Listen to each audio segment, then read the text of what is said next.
ሁላችሁም እንደምታውቁት እንደ መንግስት የግብርና ትራንስፎርሜሽን ዋነኛ አጀንዳችን ነው። የግብርና ትራንስፎርሜሽን ሐሳባችን ማጠንጠኛው ደግሞ ግብርናችንን ከኋላ ቀር አሰራር በማላቀቅ ማዘመን ነው። ከበሬ ትከሻ ወደ ትራክተር ማሻገር አንዱ ቁልፍ የትኩረት መስካችን ነው ማለት ነው። ከዛ ባለፈም ሁላችንም እንደምናውቀው አብዛኛው እርሻችን በዝናብ ጥገኝነት ላይ የተመሰረተ ስለሆነ ርብርባችንን የመስኖ ልማት የውሃ ሀብታችንን የመጠቀም ላይ አድርገን ግብርናችንን ከዝናብ ጥገኝነት የማላቀቁ የትኩረት መስካችን ነው።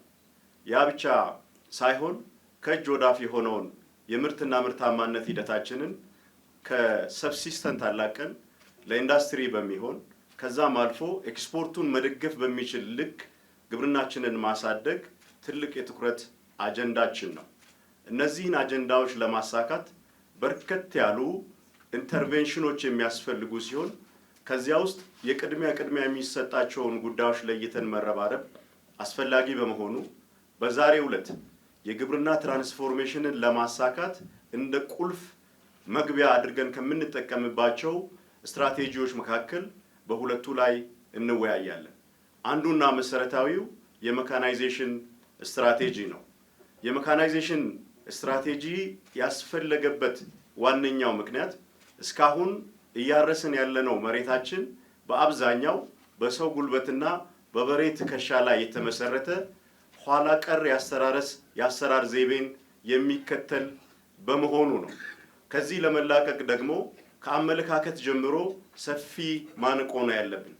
አጠቃላይ ከላይ እስከ ታች ያለው አመራራችንን ጨምሮ በግብርና ስራው እሴት ሰንሰለት ውስጥ ያለን ሰዎች በበሬ ማረስን፣ በሰው ጉልበት የሚደረግ ልፋትን እና ይሄን ኋላ ቀር የስራ ዘይቤያችንን ጥሩ አድርጎ የመመልከት እና እንዲቀጥል የማሰብ አዝማሚያዎች አሉ። በበሬ የማረስን የማወደስ በእጅ እና በኋላ ቀር መሳሪያዎች የሚሰሩ ስራዎችን የማወደስና ጥሩ መደበኛ አድርጎ የመቀበል አዝማሚያዎች አሉ። ይሄንን ካልተሻገርን የሜካናይዜሽን አስፈላጊነት ላይ ካልተግባባን ሜካናይዜሽን ምርትና ምርታማነት በአጠቃላይ የግብርናው ትራንስፎርሜሽን ላይ የሚኖረውን ሚና ለይተን ሜካናይዜሽንን የማስፋፋት ጉዳይ ላይ በተመሳሳይ አቋም ካልተረባረብን ያሰብነውን የግብርና ትራንስፎርሜሽን ማሳካት አንችልም ማለት ነው። ስለዚህ የውይይቱ አንዱ አስፈላጊነት ከአመለካከት ማነቆ ተላቀን ሁሉንም ባለድርሻ አካላት አስተባብረን ግብርናችን ከበሬ ትከሻና ከሰው ጉልበት የሚላቀቅበት ጊዜው አሁን ነው። ትራንስፎርሜሽኑን የምናሳካበት ዋነኛው መሳሪያ ሜካናይዜሽን ነው። ለዚያ ደግሞ ዓለም ከደረሰበት ደረጃ አንጻር ያሉንን ምቹ ሁኔታዎች ተጠቅመን መራመድ አለብን የሚል ድምዳሜ ላይ መድረስ እንድንችል ታሳቢ ያደረገ ነው። ሁለተኛውና መሰረታዊ ነገር መንግስት ሜካናይዜሽንን ለማስፋፋት ቁርጠኛ ነው። ከ555 በላይ የሜካናይዜሽን እቃዎች ወደ ሀገር ውስጥ ያለምንም ቀረጥ እንዲገቡ ፈቅዷል። ያንን ፍቃድ ተከትሎ ብዙ ስራዎች እየተሰሩ ነው የሚገኙት። ይሄ አዲስ የኢንሴንቲቭ ፓኬጅ ከተቀረጸና ወደ ተግባር ከተቀየረ በኋላ ተስፋ የሚሰጡ ለውጦች እየታዩ ነው ያሉት። ለምሳሌ ከትራክተር አኳያ የደረስንበትን ደረጃ ብናይ ይሄ ማትጊያ ከመሰጠቱ በፊት የነበረው ዝቅተኛ የትራክተር አጠቃቀማችን በአሁኑ ጊዜ እንደ ሀገር ወደ 21,000 ትራክተሮች ደርሰናል። ወደ 10,000 ኮምባይነሮች ደርሰናል። ከ500,000 በላይ ፓምፖችን አቅርበን መጠቀም ችለናል ማለት ነው።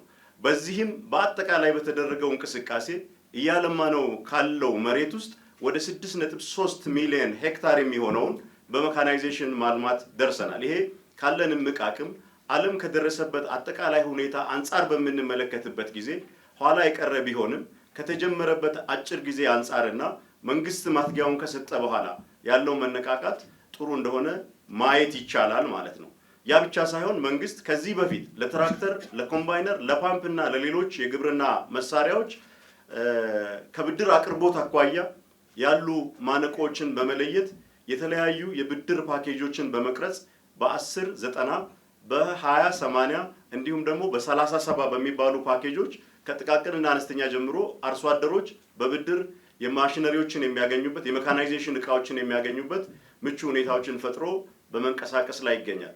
እነዚህን መልካም እድሎች አሟጦ ለመጠቀም ግንዛቤውን አሳድገን ያለውን የፖሊሲ ምቹ ሁኔታ ተጠቅመን ወደፊት ለመስፈንጠር ግልጽ የሆነ የተቀናጀ ሁሉን የባለድርሻ አካላት አሰባስቦ ሊመራ የሚችል ስትራቴጂ ያስፈልጋል ማለት ነው። ስለዚህ እነዚህን ነገሮች መነሻ አድርገን አንደኛ ሜካናይዜሽንን ከመጠቀም አኳያ ያለውን የግንዛቤ ችግር መፍታት፣ በሁለተኛ ደረጃ የሜካናይዜሽን ቴክኖሎጂዎች ላይ የአቅም ግንባታ ስራዎች ወሳኝ በመሆናቸው አጠቃቀሙ ላይ የማሽነሪዎቹ ኦፕሬሽን ላይ የማሽነሪዎቹ ጥገና ላይ በቂ ስልጠና በመስጠት ከፋይናንስ አቅርቦት አኳያ ያሉ ማነቆችን ከባለድርሻ አካላት ጋር በመቀናጀት በመፍታት የሜካናይዜሽንን ስራ ማስፋፋት አስፈላጊና ወሳኝ በመሆኑ ነው በዚህ ጉዳይ ላይ የምንወያየው።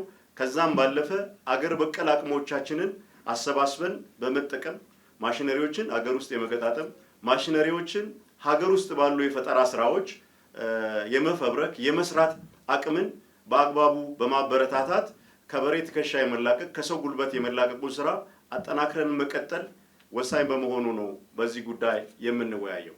ሁለተኛው የትኩረት መስካችን የከተማ ግብርና ነው።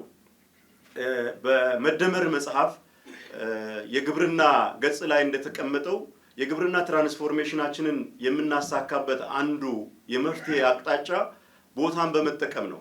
ቦታን መጠቀም ሲባል ያልታረሱ መሬቶችን ጥቅም ላይ ያልዋሉ መሬቶችን ጥቅም ላይ በማዋል ነው። ከዚህ አንፃር የከተማ ግብርና ልዩ ትኩረት የተሰጠው ጉዳይ ነው።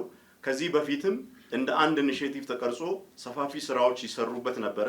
በተሰሩት ስራዎችም የምግብ ዋስትናን ከማረጋገጥ ለወጣቶችና ለሴቶች የስራ እድልን ከመፍጠር አኳያ ከዚያም ባለፈ የቤተሰብ ገቢን ከማሻሻል የተመጣጠነ ስርዓተ ምግብን ከማምጣት የኑሮ ውድነትን ከማቃለል አንፃር የከተማ ግብርና ጥሩ ጅምሮችን አስገኝቷል። ጥሩ ውጤቶችን ማስገኘት ጀምሯል። ሆኖም ግን ይሄ ስራ አመራሩ ትኩረት ሲሰጥ የሚሞቅ አመራሩ ደግሞ ትኩረት ሲነፍገው የሚቀዛቀዝ የሚበታተን በመሆኑ ይሄን ጉዳይ ተቋማዊ አድርገን በቂ የኤክስቴንሽን ድጋፍ አድርገንለት ከተማ ውስጥ ያሉ ቦታዎች በሙሉ ለእርሻ ሊውሉ የሚችሉ ለእንስሳት እርባታ ሊውሉ የሚችሉትን በመለየት ቀጣይነት ባለው መልኩ በመደገፍና ውጤታማ ማድረግ አስፈላጊ በመሆኑ ይሄም የግብርና ትራንስፎርሜሽናችንን ከማሳካት የምግብ ዋስትናችንን የምግብ ሉዓላዊነታችንን ከማረጋገጥ አንፃር ከጀመርናቸው ስራዎች ውስጥ አንዱ ነው። ዓለም ላይ ከ15 እስከ 20 በመቶ የሚሆነው ምግብ በከተማ ግብርና የሚገኝ ነው። ስለዚህ ይሄ በቀላሉ የሚታይ ጉዳይ ስላልሆነ የከተማ ግብርና በየአካባቢው ባህል እንዲሆን ሰው በጓሮው ሰው በደጁ አምርቶ መመገብ እንዲችል ማድረግ ወጥነት ባለው መንገድ ተቋማዊ ቁመና ባለው መንገድ ጠንካራ ክትትልና ድጋፍ ባለው መንገድ ጠንካራ የኤክስቴንሽን ድጋፍ ተዘርግቶለት መሰራት ያለበት ነው። በቂ የሰው ኃይል በቂ ሪሶርስ ተመድቦለት ልክ ገጠር ላይ ለሰብል ልማት ለእንስሳት ሀብት ልማት ለተፈጥሮ ሀብት ጥበቃችን ትኩረት ሰጠን እንደምንረባረበው ሁሉ የከተማ ግብርናም በከፍተኛ ንቅናቄ በትልቅ ትኩረትና በተቋማዊ ቁመና መመራት ያለበት ጉዳይ ስለሆነ ይሄም የትኩረት መስካችን ሆኖ ተወያይተንበት ግብአት አካተን እስካሁን በሄድንባቸው ርቀቶች ሁሉ ያካበትናቸውን ልምዶች መልካም ተሞክሮቻችንን ቀምረን የጎደሉን ነገሮች ላይ ደግሞ መሟላት የሚገባቸው ነገሮችን በሐሳብ ፎርዋርድ አድርገን የምንወያይበት ነው። አመሰግናለሁ።